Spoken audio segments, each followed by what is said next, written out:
Hey, everybody. Welcome to our event today. We're so happy you could make it. I'm Steve, I'm Brett.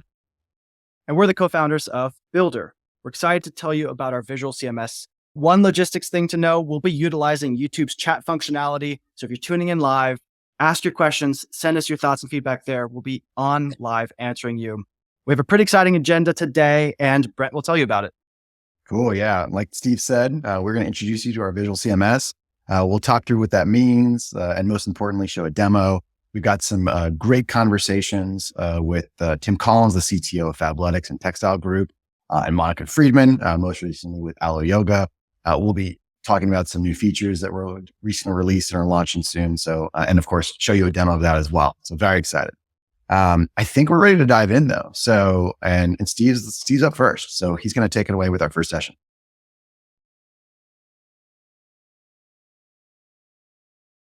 We're excited to talk to you today about how to make building digital experiences a truly collaborative process across an organization. But before we look forward, let's briefly look back. It's 2014, and our last company was acquired by ShopStyle, a large shopping site focused on the fashion vertical. It was a fast-growing, complex business with over 500 million in GMV running through the pipes and operating across 7 locales around the world. But it was operating on an incredibly archaic and monolithic tech stack. It was incredibly challenging to maintain and enhance the system, and especially keep up with the rising demands of the business teams given the growth we were aiming for. At this point, something had to be done. This was also the time that mobile devices were exploding and modern front-end frameworks and single-page applications that were app-like were coming to market. These trends brought forth a slew of API-first solutions, including the Headless CMS, an API-based approach to content management. We believe that replatforming to a modern tech stack, with Angular on the front end, and APIs on the back end that included commerce and search, and licensing what is still a leading headless CMS on the market today for content management would solve our problems. Unfortunately, we were wrong. The replatform took nearly a year. You would think that rewriting the entire front end and building out new RESTful APIs for the back end service would be the most painful part. But actually, it wasn't. It actually became the content management. You see, the way a headless CMS worked in 2014 and still works over 8 years later today, it's basically a thin abstraction over a database. You have schemas, you have fields, and you generate a UI for forms that you hook up to your code manually. Essentially, you take your website, you break it down into an enormous amount of fields, and you add boxes to fill in all those fields.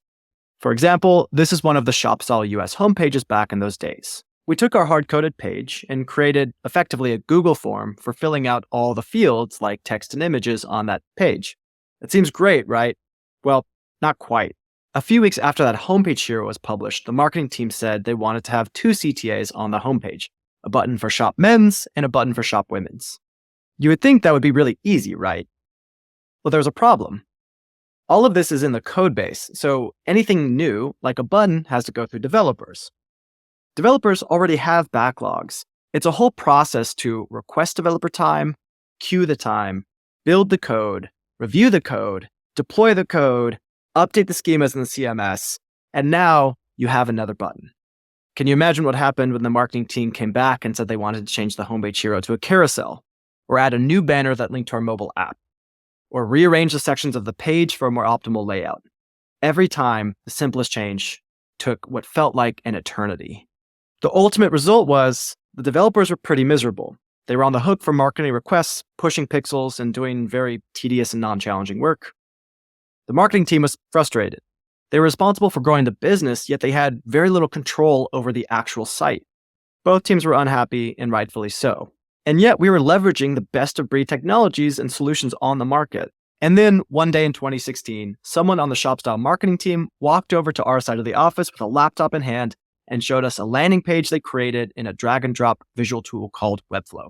It was a page that was sitting on the product development backlog for nearly a month, because it was going to require the build-out of a new schema and template yet again. It was exactly what they wanted, and so they asked if they could somehow just copy and paste the code from the landing page to our site.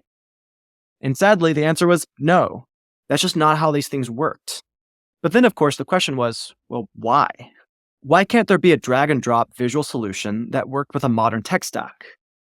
That could work with any front-end framework, back-end data source, or third-party solution or internal tool.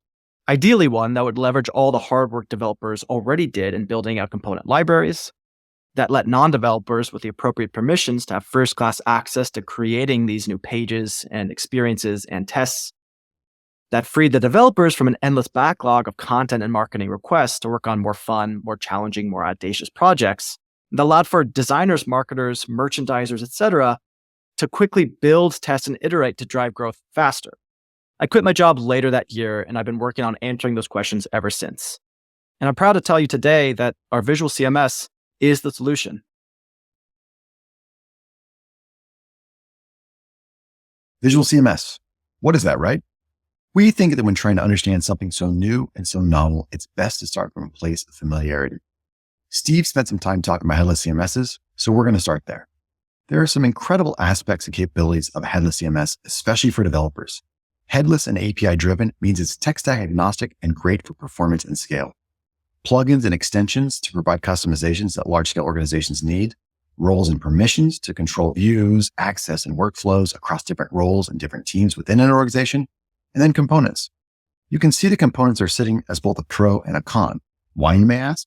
Well, it comes down to execution.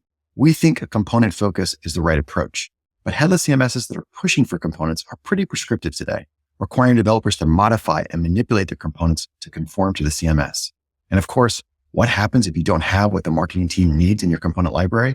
Well, it's back to the development backlog to build more. Some of the other disadvantages with today's headless CMSs, like we touched on, major developer dependencies, limited to structured data. And so headless CMSs work with these abstractions of fields and schemas where you edit data in a form, you don't actually edit visuals and UI. These issues can have a significant impact on businesses. Developers are bombarded by requests that limit their ability to contribute to other business critical projects. Projects can take longer, some ideas never get built or tested, and growth suffers. Friction between teams hinders collaboration and productivity. These problems with the headless CMS can largely be summarized by one word: composition. Headless CMSs are great from a technology perspective, but not for actually composing and building digital experiences that product, marketing, merchandising, and design teams need to move the business forward. So let's move to the other side of the spectrum now. What type of solution do you think a business user, a non-developer like a marketer or a designer, would want and need to build pages or websites or apps? The answer is pretty simple, right? It's already well defined in the ecosystem. Heck, this is what we saw at ShopStyle, like Steve said. There are countless site builders, with Webflow, Squarespace, and Wix being some of the most popular, and they all fundamentally work in the same way. What you see is what you get. Drag and drop, baby. You grab something on the screen, you move it to where you want it, you change how it looks and it feels, you hit publish and it's live, and that's it. Now, there are some clear downsides of site builders, especially for large-scale digital businesses. You're locked into the capabilities and constraints of the platform. You can't adopt the latest front ends or back end services unless the platform supports it. And as your site grows in complexity, your site's speed and performance often takes a hit. These are all things that headless and API driven helps to solve. Okay, so what if we create a platform where the composition and building was as close to as possible, like basically indistinguishable from a Webflow, a Wix, a Squarespace, but also provides what developers value most from a headless CMS: API-based, component-driven, performant content management. An ideal developer experience where content doesn't have to live in code. You're not limited to structured data and hard coding everything as fields and schemas, though you can use structured data in a visual CMS if you want. But the recommended approach is for developers to create sections across their sites and apps that they want to allow the business teams to control. They have a design system that they hand over to the business team to use as building blocks. But if they don't have a code component for everything and anything anyone needs, well, you don't need to be blocked. A visual CMS offers visual development. It has primitive elements like text, images, video, carousels, tabs, accordions, and more, and a full Figma-style editor with roles and permissions, so you can control who can make the needed bespoke experiences, which can be connected through design tokens so that everything is on brand. For developers, code is clean through a component and a design system approach. They aren't managing the marketing requests and the content and the structures of all these pages. Business teams are able to drag, drop, edit, iterate, publish, and repeat. It's the perfect combination for all teams across a digital organization. And that's the foundation of a visual CMS. It's headless, composable, scalable, API-driven, and connected to any tech stack that you need in a way that's most natural for development teams, while also providing business teams the ability to build and iterate to drive growth for the business. Now, while we've borrowed some of the best and most important capabilities from headless CMSs and site builders, there are actually some unique capabilities that are distinct to our visual CMS. The first is optimization capabilities around A/B testing and personalization. Building visually unlocks a lot of new value. Now that it's so much faster to create new experiences and to iterate, it's important for teams to easily be able to test the impact of their ideas and also personalize as much as possible. With A/B testing, you'll find that current solutions largely fall into two buckets: performant but developer dependent, or marketing driven but bad for performance. With Builder, you get the best of both worlds. Marketing can build any experience, the tests are delivered in a performant manner, and once you choose a winning variation, you're done. There's no rebuilding anything. And of course, all the A/B test data can be delivered to any analytics platform or BI system. For personalization, your customer data, whether sitting in internal tools, the browser, a CDP, it's all just a data source. You can feed that data source into Builder by setting up attributes, such as logged in versus logged out, first time versus repeat visitor, have behavioral segments, and so much more, and personalized experiences for individual visitors to your site or app in a performant manner delivered from the edge. Lastly, unlike a headless CMS or DXP, a visual CMS is not rip and replace. It works with your existing tech stack and is incrementally adoptable. You don't need to go rebuild your front end based on all these new fields and schemas. You use your existing design system, use your existing component library, bring in any data source, whether it's a commerce platform, a CDP, a homegrown tool, or even another headless CMS. With Builder's Visual CMS, you can just use what you already have. If you decide to re-platform, no big deal. Being API-based provides the needed flexibility, and any content created in Builder's Visual CMS, like heroes, banners, landing pages, well, that content can seamlessly migrate to your choice of front end. No rebuilding necessary. It's truly full stack future-proofing. Visual CMS is the future of content and digital experience management. Build your way, build faster, and build together. The impact a visual CMS can have on your organization is extraordinary. Let business teams self-serve their requests and increase developer capacity to tackle other business-critical projects. Remove interdependencies and bottlenecks from the content development process so teams can build faster and speed up their build, measure, learn cycles to drive faster growth too. And boost team morale. Enable teams to work more autonomously while also collaborating more efficiently, leading to higher productivity and happier teams. Okay, that's enough talking for now. We think that seeing is believing, so I'm excited to pass the mic back over to Steve so he can dive into the product and show you what's possible with a visual CMS. Steve, take it away. So, the first thing you need to understand about a visual CMS is it is a headless CMS, but with some layers on top. So starting out, we have content models, just like a headless CMS. I can jump into, or search, or filter through a content entry. This is a structured data content entry. So this is exactly what you're used to with a headless CMS. Here's some fields to fill in that will generate my page. It seems straightforward at first. Black Friday's arrived. Hello World is maybe not the text I want. I may not fully know what the difference between the header and the title is, but let's take a guess. Shop our Black Friday deals. Maybe I came in to update an asset, or maybe to update other parts of the page. And I think by browsing through this, I kind of get the structure. I'm not entirely sure what banners are or what is category row shown is, but that's probably okay. That's hopefully okay. Now, I can publish my updates just like you're used to as well. But you already saw what we talked about before. Sometimes you need more control, and sometimes you don't want to feel like you're flying blind, so to speak. So the first thing Builder adds on top of a headless CMS that's pretty unique is a real-time preview. So I can actually go back to our Models tab, where we configure this content type. I can edit it, and I can turn on an option to enable the preview area. Now, headed back, we can get a better sense of what we're actually doing. Now, as I edit, check this out, I can see what I'm doing in real time. I can understand if I add a lot of text, what it looks like, so I can know a better sense of how much text is too much. Do new lines make sense here? Is it still responsive if I add a certain amount of text to the extent that I wouldn't want it to be too large for certain devices? I can experiment with different options and rearranging sections to get a very clear view of what I'm doing as I'm doing it. So this works great. And if you like the model of a headless CMS, you have those tools built in. And for certain cases, like managing product information or header navigation links, this can work great. But in this case, we did this for a full page.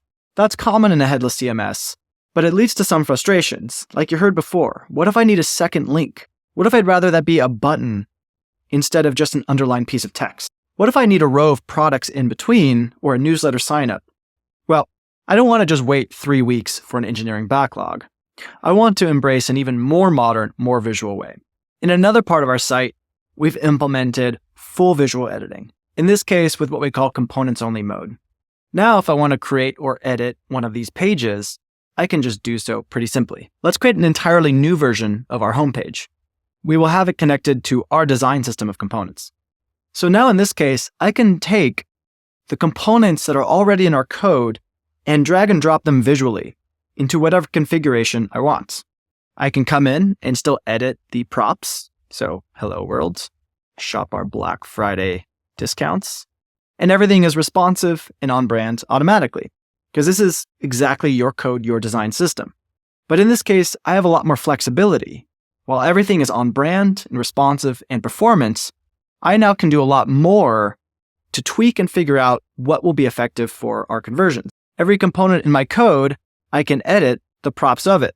So maybe I want this slim version, and maybe I want to use the shirt instead of the jacket. Now in this case, I am not overly locked into a hard-coded template. If I want an additional product to showcase, I can simply add it.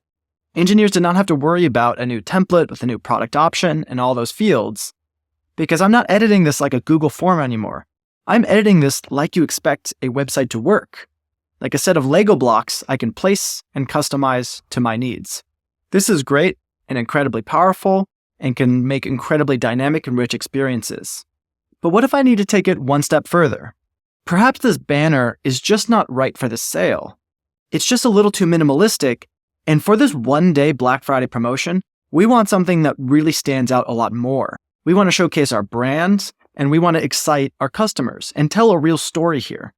Now, if I could only use components, then I'm going to have to go back to the engineers and say, please make me a component with a more rich hero, a more visual one, that I'm going to use one time ever. As you may know, engineers do not love to make a component to build, spec, deploy, QA just for a one-day sale. But neither does our marketing team want to be handcuffed to an overly restrictive system that doesn't let us break out of boundaries at times like an important sale when needed. So that's where, when you give people the right permissions, you can have full bespoke design mode. This is where we can say, hey, this component isn't right for me. I'm going to use one of our basic blocks, and I'm going to make what we need from scratch. So this time, I want a more visual hero. I want it to be roughly this size, and I want it to have text on top. Now, as you can see, that's basic text, but I want it to be larger and visible. Now I can go into a full Figma-style design mode. You could restrict this mode just to those you allow, such as your design team. I would much rather have a larger font size, a centered font, and a text shadow. That looks pretty good. I prefer a larger blur and maybe a bit more space. Now I can say, shop our one-day sale, and I can give it a better image. I've got one already in my asset manager, and it's looking pretty good. But as you can see, the centered text and this arrangement of the items in the backgrounds could look better. Good thing this is not in code because I want to make a couple more edits. Let's actually move this text to the left and center it. Maybe scoot it offset just an ounce. And whereas I thought white text would work here, I actually want to change that now. Let's use black and let's remove that shadow again. We can make sure this fits all screen sizes nicely. In this case, I'd rather it be centered for small devices and a smaller font size for the smallest. It's looking pretty decent.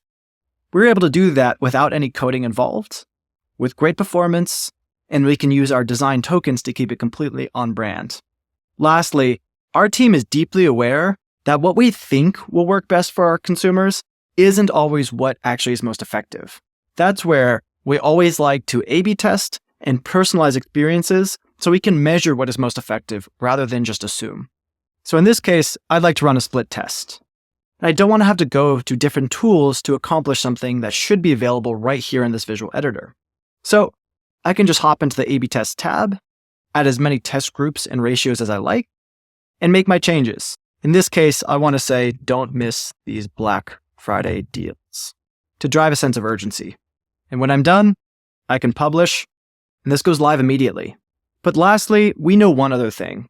Showing every visitor the same page is not nearly as impactful as showing the right content to the right visitors based on what we may know they'd have more interest in. For our store, we have two primary shopping audiences: those who prefer cold weather jackets and warm weather t-shirts. As a result, I'd like to run one more experiment. I'll duplicate this, and now I will choose our jacket shopping audience. This comes directly from our CDP. And for this audience, I'm going to highlight the jacket by bringing it up ahead of everything else. I even might want to minimize this header to make sure we can see this big, large, beautiful product cell above the fold. Publishing this now will make that experience live to that specific audience automatically.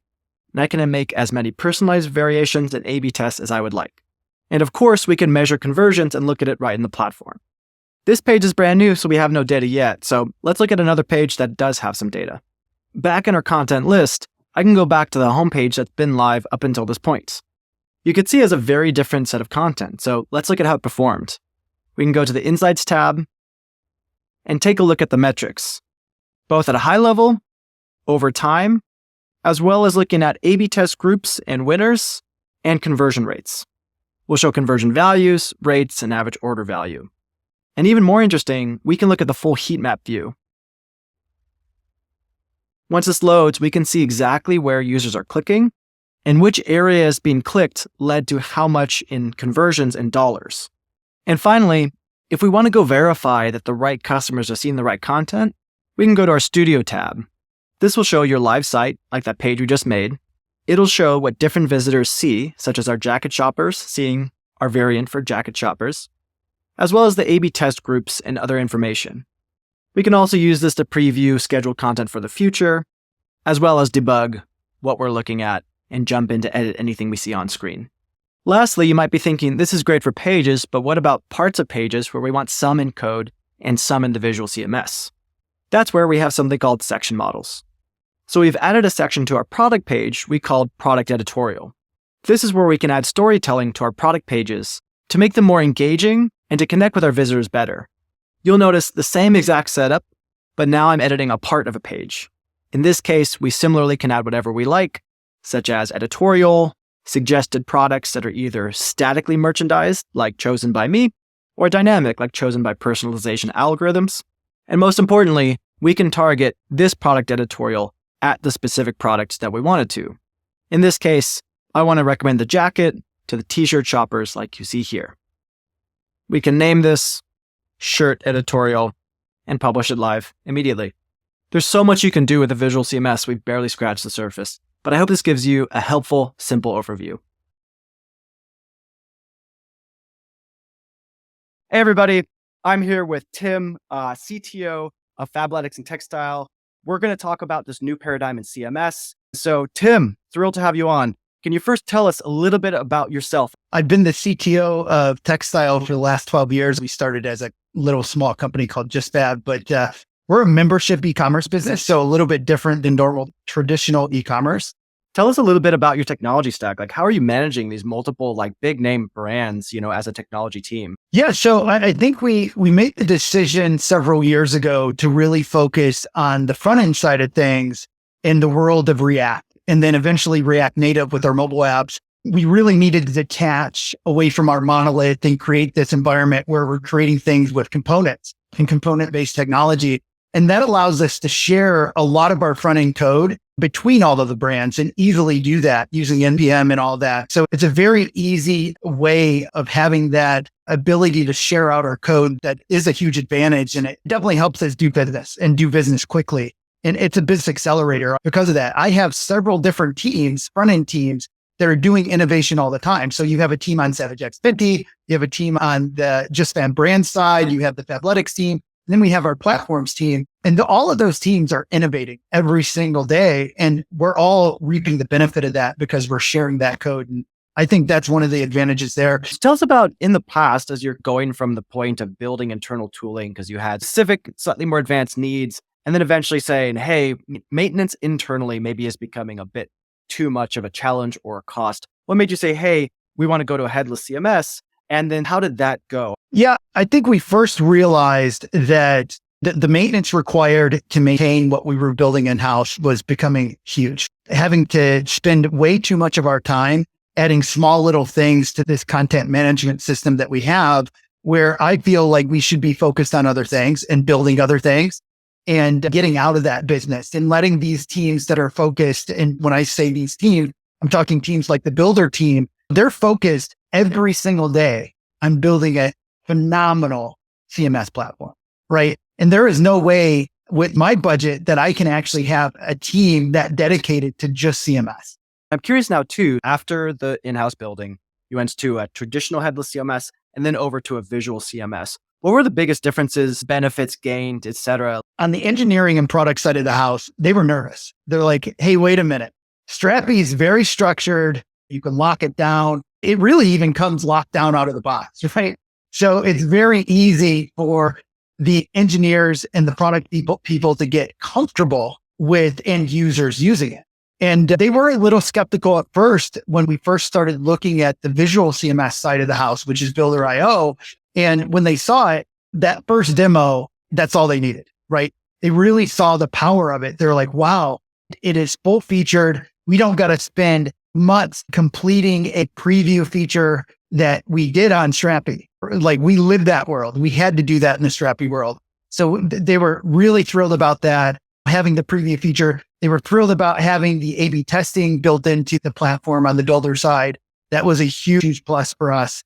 Like the engineering side of the house, they fell in love right away, and they realized that it is very powerful for the front end users to be able to see what they're doing as they're doing it, which is very different in that headless CMS world that, most of the other vendors live in. So that was really what won them over. And the powerful configuration elements of Builder.io, I think, is one thing that the engineers also love. The ability to only use your custom component, right? Locking it down to that so you have full control over the way that it's actually visualized in the true from a device standpoint. So we have a strategy, and one of the strategies that we're employing as we build and migrate over to Builder on the Fabletics end is we're doing a lot of custom components. And we're doing that because we want to be able to create pieces of content that we can control the visualization layer, both on the mobile app and on the mobile web. So we can have these custom components that act completely different for the mobile app than they do for the mobile web, but we can generate content data that drives those in one place. And that really helps our marketing teams. And then from a marketing team perspective, going from our tools, who I have a small budget of folks that are building the UI and driving it, and they've done a phenomenal job. But like going over to this full featured visual CMS and seeing what Builder's all about, and then comparing those two to Strapi when we were actually doing the RFP process and trying to figure out which vendor we were going with, it was easy for them, right? I'd much rather see what it looks like when I'm doing it than what it's the structured data elements in these pieces there. And the last hurdle that I had to overcome was, again, on the kind of the product side, they're like, I don't really want to give up so much power to the marketing teams. They're going to screw up the website. They're going to do all this. And I can promise you, there's nobody in the world that wants the website to look better than the marketing. That's the one thing that I've definitely learned in the past is they care about that experience. That is their job, is to create a branding experience that people love. And they're not going to screw that up. And with a little training and creating some sandboxes and doing some cool things, we're able to really lock things down but still give them tons of power to create those experiences that they really want to do for our customers. Yeah, I love that. What's extra interesting for me here too is taking that idea of being component driven one step further when you're supporting multiple brands. So you talked about this multi-brand architecture with I think you called it like a core platform team, and you make components as an NPM package that are installed into the different brands and match the branding of each of these brands as used. Tell us a bit about that and how are you using that within Builder? Yeah, so I think for that, what we call it internally, which also an external term, is we white label it, right? So our components have these configuration things that go along with them where we can white label things. So a component might have several different little features that might only show for one brand, and maybe they do something else for another. And a lot of that is controlled with our white labeling. And we actually had the intention of taking those configurations and putting them into Builder. because Builder also supports that structured data side that isn't visual, that is often overlooked. And we almost overlooked it when we were looking at Builder. We're like, hey, the visual is so cool, but we lost sight of the fact that there's also this really cool structured data piece that can handle configurations and things like that. So our intention is to take a lot of our white labeling and put it into Builder so we can control that white labeling right there. So we can control the look and feel of those custom components right there from the Builder.io UI. And I'm really excited about that. And I think that's going to really help us drive even better experiences across these brands and give these brands even more autonomy to have identities that they really need. And the speed to market is really going to be our advantage there, right? Being able to share all these components that we build for Builder. Right now, we're just doing the Fabletics business. We're going to then do our Just Fab brands business, which is Fab Kids, Shoe Dazzle, and Just Fab. And they're going to be able to take everything that we've done and immediately just port it over and use it right away. We're talking days, not months, to migrate over to Builder in that case. That's crazy. Yeah. And the inner nerd in me loves that so much. This idea of we're taking completely advanced code you have or visualizing it and we're putting it in the hands of everyone to touch, feel, and create with as this kind of beautiful interactive canvas. And I'm curious, like, what is the net effect of this? So you touched on you're able to implement things faster. What do you expect the business outcomes to be? At ShopStyle, I can give you a taste of what we experienced is engineers could focus more on the work they wanted, which was less changing button colors or repositioning a layout for an A/B test and more interesting hard problems. And marketing would generally be able to accomplish similar to what you said. Rather than waiting 3 months for a backlog for some page modification, it could be just click, do it in a day. Does that track well with how you're assessing the ROI you're having here, what you look forward to and maybe experiencing now? For sure. I think that one of the KPIs that I'm looking at is around how often do we have to get involved in the marketing aspect of the business, right? Like how many story points are we putting toward this maintenance like work to keep the lights on type work for marketing? It's way too much right now, right? Like that is just way too much for us. And I think that Builder is going to completely get us out of that business outside of us creating those components. We're going to actually change completely the way we build our application. Our teams are going to be focused on doing what I think are the core competencies, like creating awesome personalization algorithms, creating those incredible personalized experiences.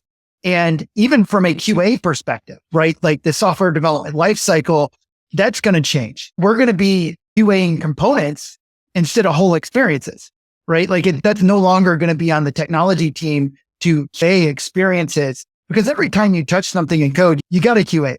That's the unfortunate life that we're in today. I remember way back when I actually first started in this business, probably about 25 years ago, we didn't even know what QA was, but these days you have to have it and it's along every step of the way. But that process is going to completely change. We're going to focus on what is this component doing? Is it doing what we expected to do? Is the contract being met for what we built there? Is all the requirements met? And that's going to really speed us up there. And I think I already mentioned it on the engineering side. They are going to be able to focus on what's important. And that's going to make our engineers happy. It's going to make our product team happy because the product team can now focus on, instead of doing a lot of project management of what the marketing team wants to do, which that's what that feels like, right? Product marketing is you get your product managers into a world where they're writing tickets up or changing what you said, the color of a button or where the button lives on a website. That's not what we want our product managers doing. So they're going to be focused on improving our product, which on the tech side is our websites, our mobile apps. And I mentioned earlier that we have or maybe I didn't, but we have a huge proprietary stack of technology that we build here. We have our own point of sale system that we use for all of our retail stores. So I can focus efforts in other areas of our business instead of doing the marketing need.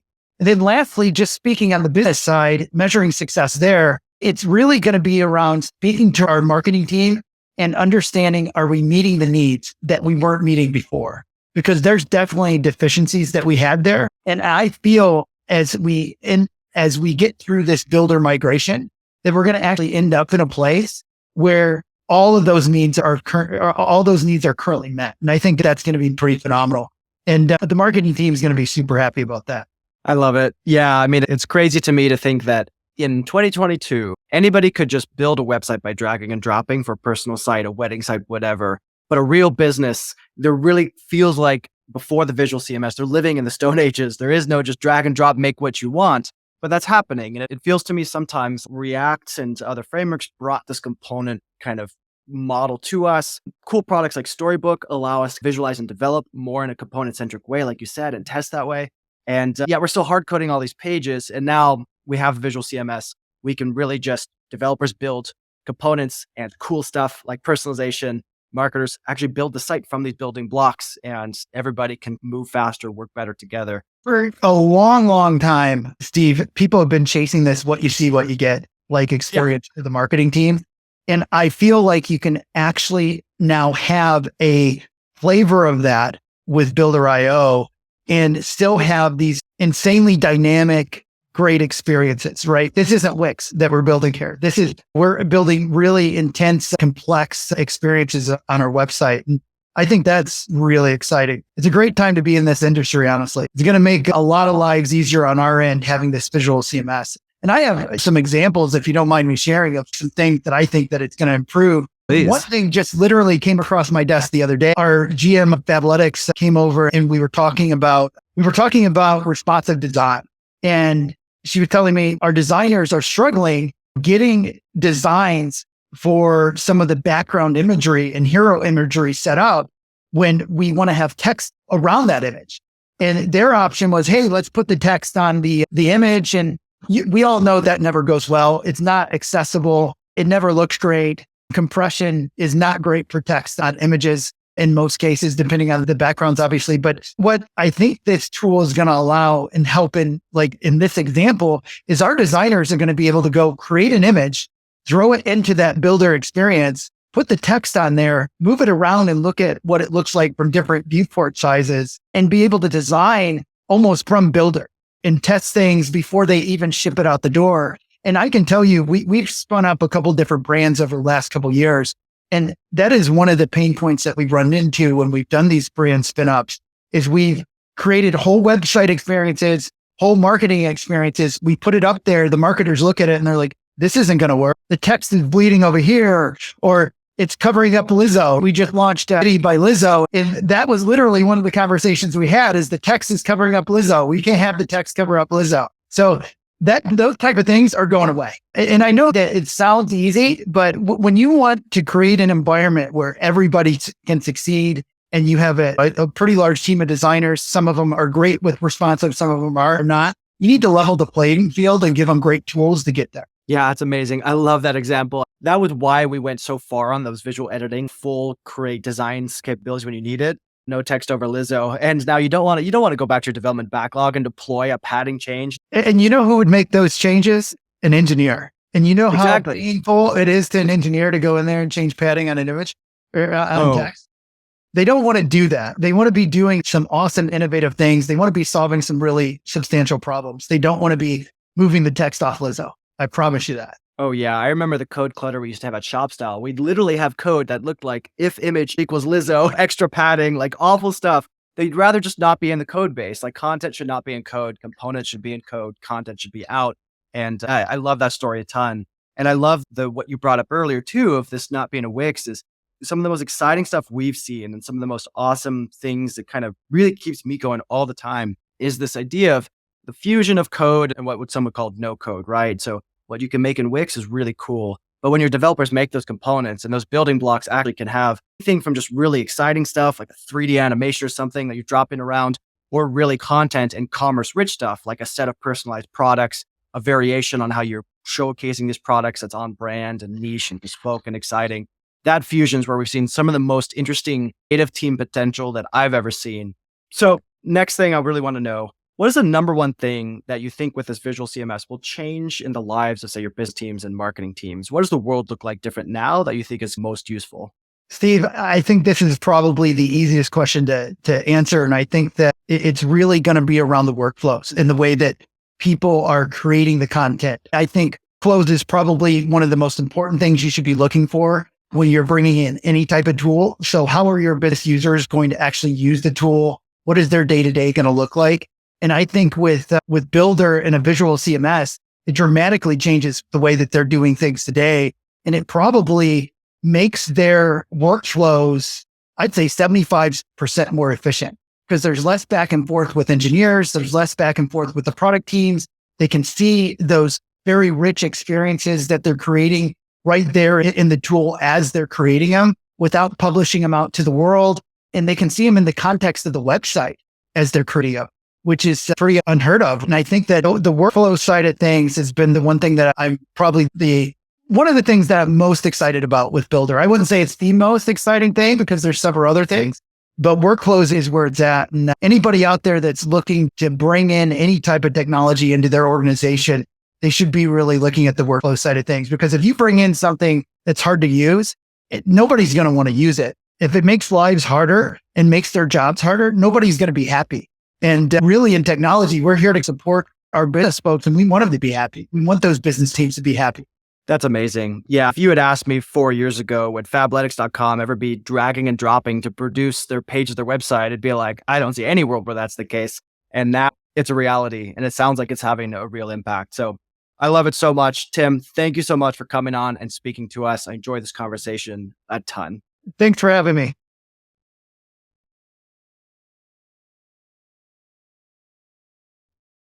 I have the privilege now to share some new features and capabilities we'll be demoing for you today. And I bet you can guess the theme. We're focusing on how we can enhance collaboration within a digital organization. Today, when we think about collaboration across digital teams, we're inspired by Figma. Figma defined collaborative design. They created a tool that brought every team together into the design process. Importantly, they knew that effective collaboration meant that there needed to be both team-specific benefits and cross-functional ones too. The designer makes the designs, the developer reviews them, sees CSS elements, and sees code they can actually put in their code base. Marketers review the designs and edit copy. And then for cross-functional benefits, there's multiplayer and real-time editing, inline commenting and discussions. You can control who can do what, like who can edit designs or components, who can tokenize certain elements, and so much more. And of course, the tool is intuitive enough and connected enough to how people expect to work together. We want to do for development what Figma has done for design. We're calling this collaborative development.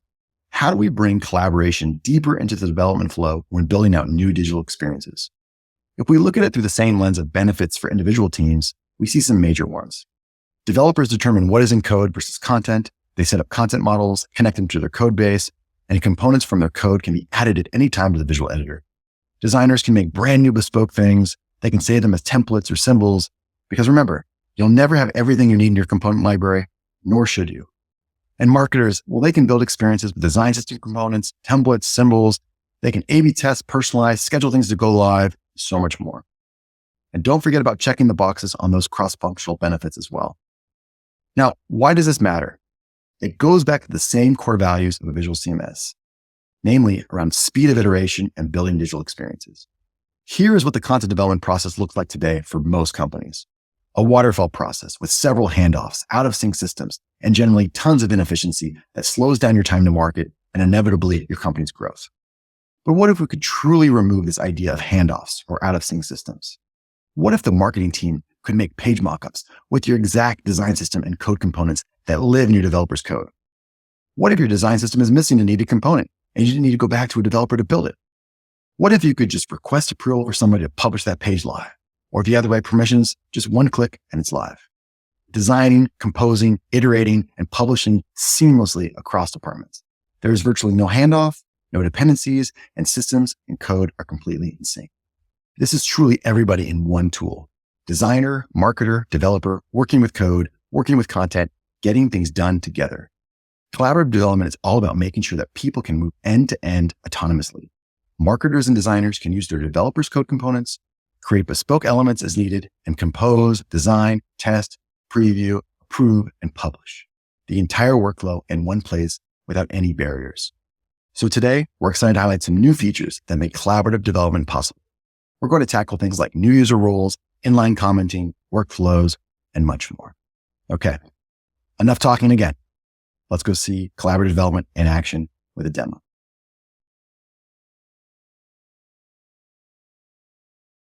Let's touch on some real-time collaboration and workflows in Builder and show off a couple cool new features in the process. I can see my coworker Steven here is working on this page as well. Looks like he prefers a different set of text at the top. Now, in my case, I'm actually currently our new contributor role. This means I actually can't drag and drop to edit the layout or move anything, But what I can do is edit some of the basic options.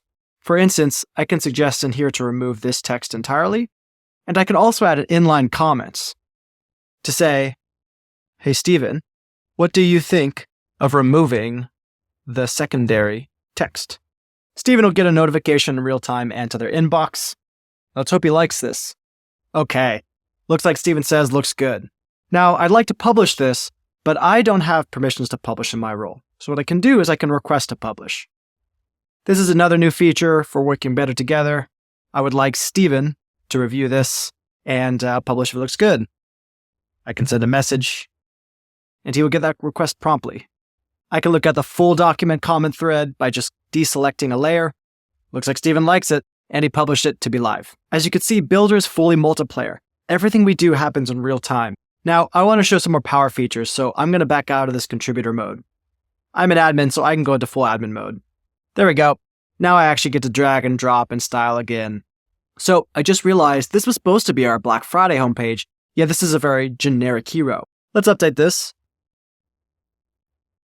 And now I'll schedule this for a date range closer to our actual Black Friday sale period. And I'll lock that in. Now we can head over to our new calendar view to look at all of our scheduled content. I just realized I have this set up to lead into Black Friday, but not actually cover it. Let's actually bump this back a little bit and move the start date up a little bit. My changes are saved in real time. Even if Steven is still editing that page, I can lock in the new dates without colliding with anything that he's still actively doing. Now, back over in our content list, I want to make a couple bulk edits. For instance, these old versions of our homepage, we can choose to just unpublish them altogether. And I just remembered that a couple of these variations that I made, such as that editorial from earlier on our product page and that jacket shopper, these also should be on Black Friday date ranges. So I'll bulk update those as well to choose the date ranges that I prefer in this case too. Those updates will reflect in real time as expected, and we'll see it over on our content calendar as well. Now, one surprise we have is we have a new line of backpacks coming just for the holidays. Steven soon is going to want to add some pages to be able to show these off. Now, I happen to have all the assets, so let me put him inside of the asset manager. I'm going to use our new command palette with Command K to quickly jump to the account page. And now I'm going to go to our media managers. I'll start by using the bulk upload tool to grab a bunch of photos from my desktop and upload them all at once. Now, I want to go organize them into a new folder. So I'll go to Manage Images and create a new folder called Backpack. Now, I'm just going to drag and drop our different backpack images over to that new folder that I created. We like to keep these nice and organized. Now, Steven can select it and upload it easily.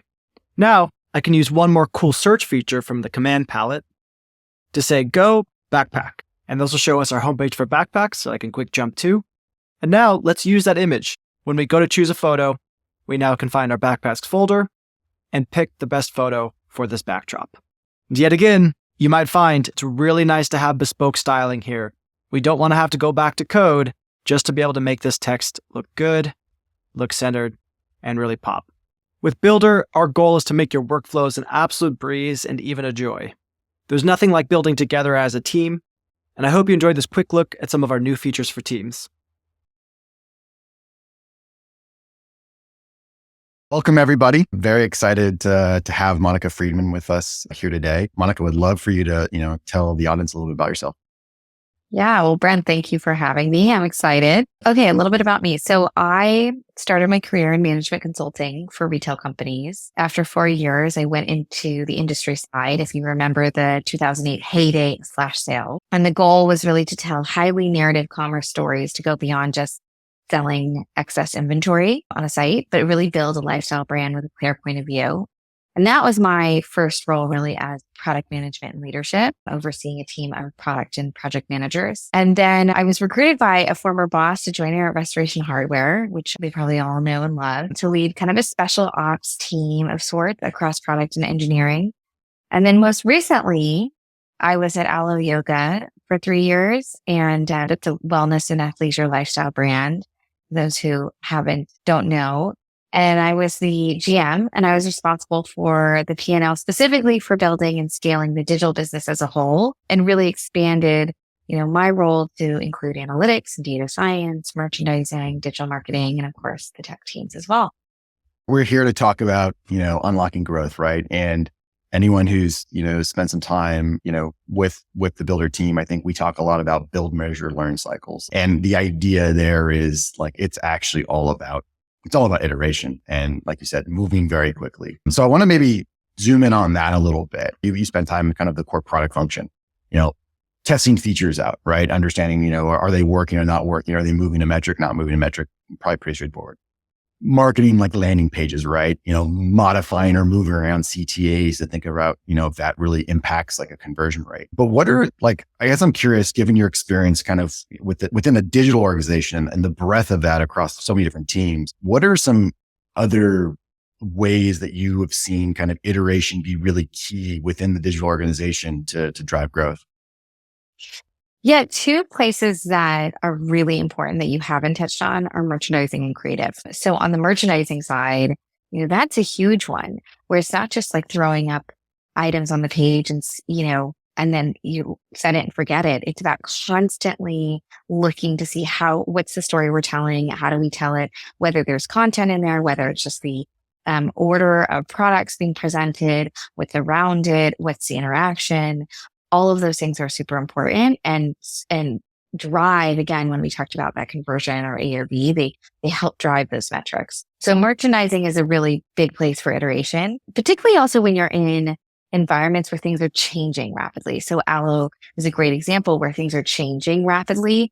So you're always really setting a new baseline. And then creative is another great one because you're constantly trying new things with either the same audience or new audiences, whether that's, in the land of your ads or your assets or what's on your landing experiences or what you have, whether you put something or you don't put something on your landing experiences or add it into telling a compelling story about your product or about your service so that people can make their decision quickly and actually do it also in moment and then purchase.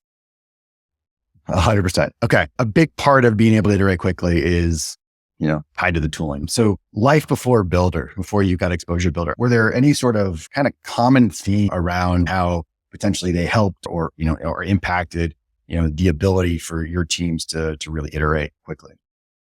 Yeah. I mean, like you said, the goal is always how can we test quickly? Also without taking down valuable resources before we know there's success to be had and there's value to be gleaned. And then testing as many ideas as possible. Our what do I say? Our eyes are bigger than our stomach, right? Always. And so we need to test in rapid iteration and rapid fashion to figure out what is actually going to satiate that need and that growth. So it's always hard because there's so much reliance on a lot of players in the digital space. So whether that's digital marketing, whether that's product or design or engineering or merchandising, there's a lot of people that this might touch or a lot of departments that it might touch. And that requires coordination. And when it requires coordination with many parties, that slows things down. And when things get slowed down, people get bogged down in the process and they end up being less creative as well. So it's not just their time that gets sucked, but their creativity that gets sucked out as well. We spent some time today talking about collaborative development and trying to bring more people into the content development process. I would love for you to share with the audience, as you kind of reflect on life after you've used a tool like Builder, how has that changed those themes that you just mentioned? How does it change how you think about and approach how to manage content and how to build digital experiences? And importantly, what you said, which is around rapid iteration, like what has anything changed with that with a tool like Builder? A lot of what I talked about was made easier, right? So it reduced, if not removes, the reliance on developers. That's huge. We were able to move a lot faster because designers were the main party in the tool. And I think also, marketers also be main party in the tool, and they were able to move fast and test. And that's, like we talked about, essential, particularly if you're in that hyper growth stage. And really, actually, I think that's survival. So you need to be in that stage all the time. The intangible was that the designers also they were able to use their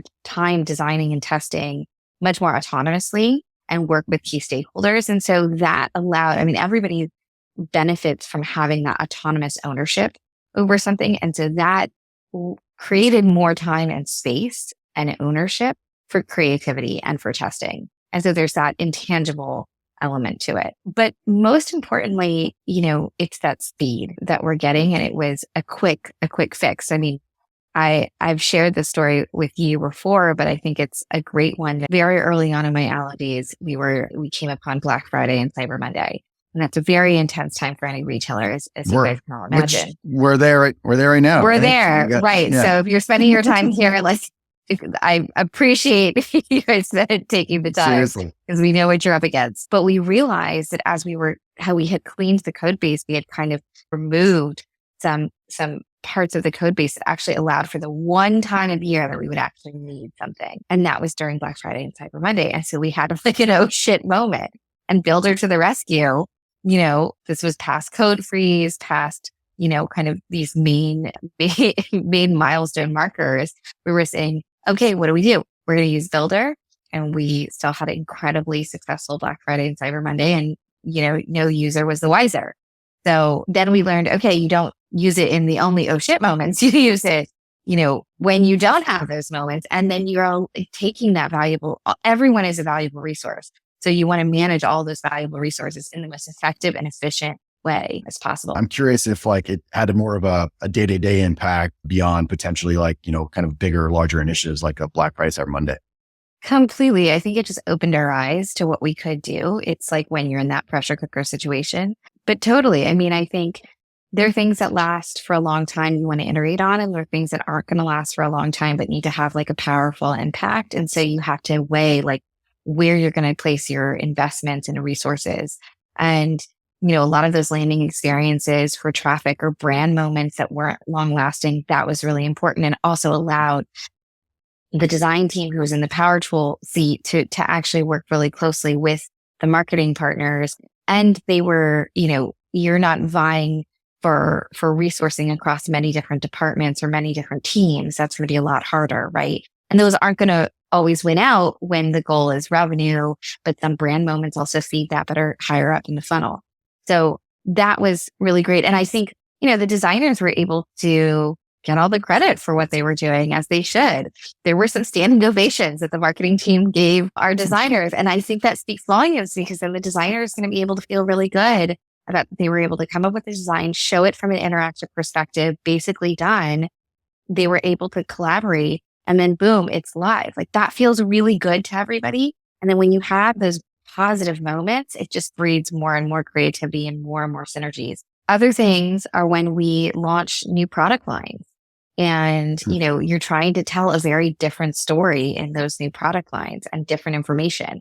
Or another example is that we had people always calling customer service and asking, well, what legging is with this, shown in that product image, with that shirt, with that bra, with that tank or that jacket, right? They wanted to see the whole outfit.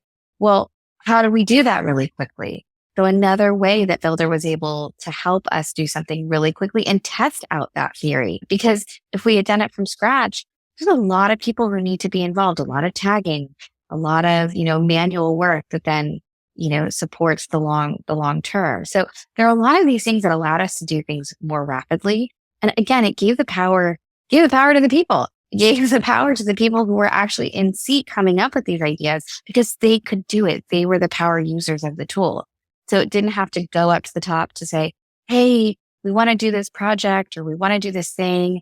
How does it stack up against everything else? Everything has kind of a evaluation system. It was great. You have this idea. Go run, go test it. You let us know how it goes.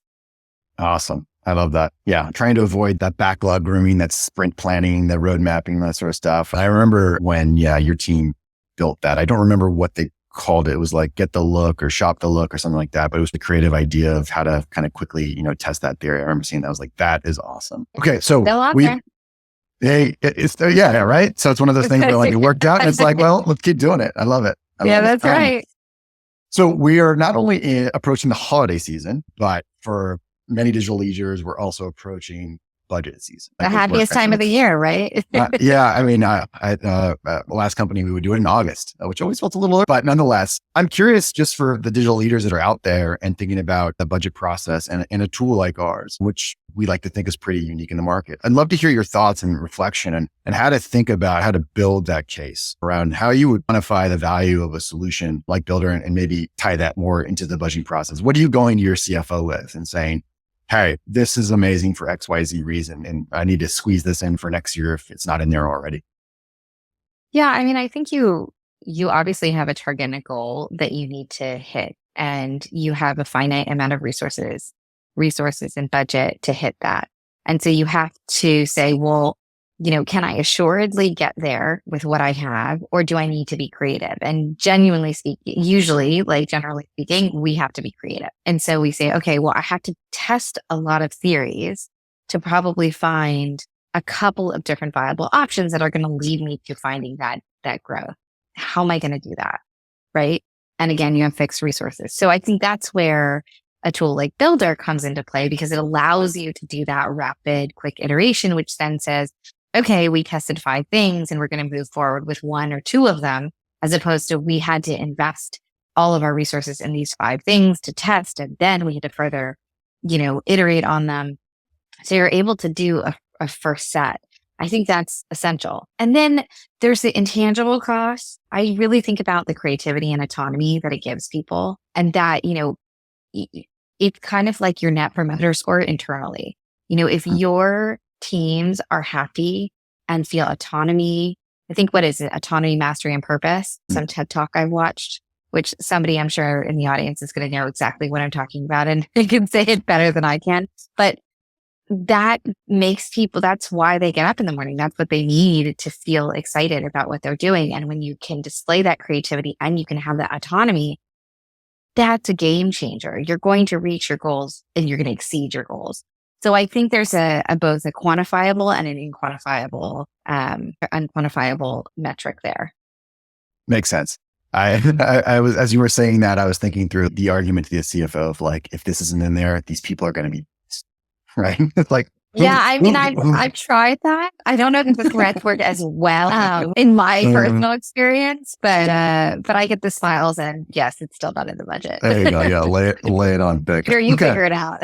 Yeah, right. Okay, wrapping up here, my last question would be, as we think towards the future, and we don't have to go too far out and dive into VR, AR, or anything like that quite yet.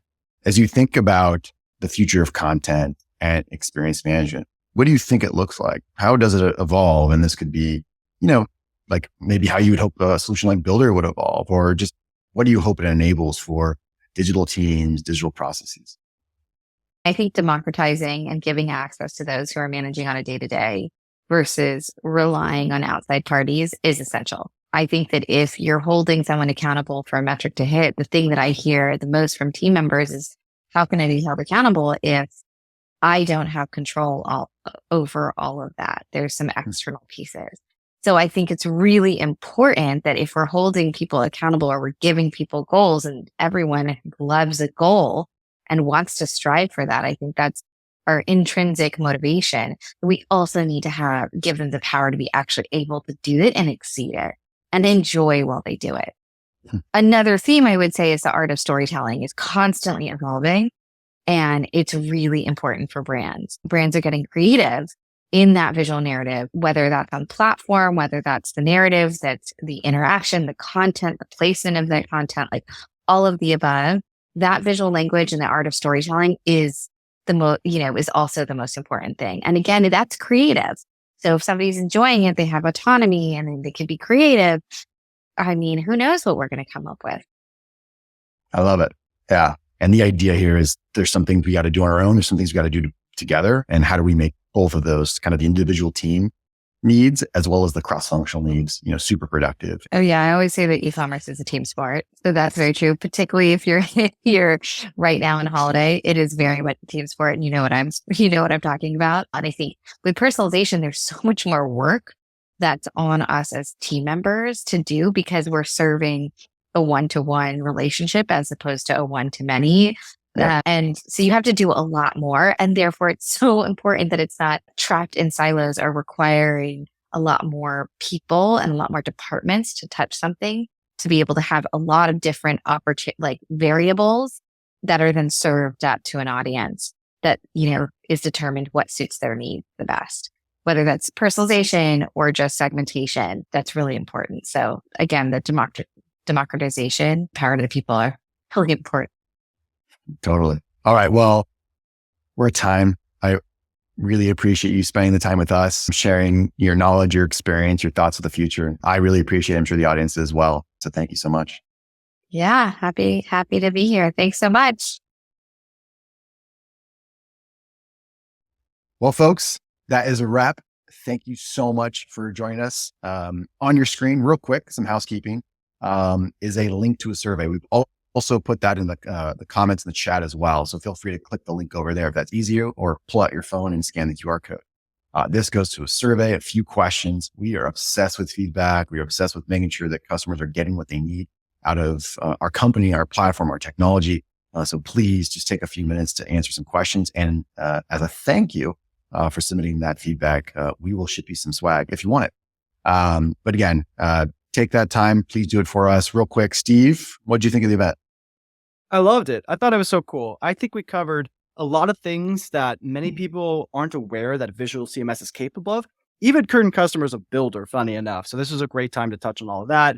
The interviews were fantastic. I really enjoyed talking to Tim about their technology journey, their vision for the future, and how well aligned that is. It's amazing to see this sort of like idea of what we thought the future of content management and collaboration would look like years ago coming to fruition, working for these big brands, these big companies, and just loving it and solving the problems of making workflows, making everybody's lives better. Engineers, you can make cool stuff again. Marketers, designers, you can literally visually design, compose, and build and ship autonomously without these backlogs. I mean, it's really fun. Monica's fantastic as well, talking about that full team benefit, that full team workflow too. And I loved being able to share these cool demos as well. But Brett, what did you think? I mean, you kind of just said it all. But no, I really enjoyed the conversations. I think being able to have people like Tim and Monica share their point of view is probably one of the most powerful things. You and I can talk and demo probably people's ears off. But I think really hearing sort of firsthand experience from folks like that can, is really impactful. And so I really hope everyone, gets a lot of value in those conversations. I'm sure you will. But yeah, again, thank you all so much for taking the time. Please, again, submit that feedback. And yeah, that's a wrap. We will see you next time. Thanks, everybody. Cheers.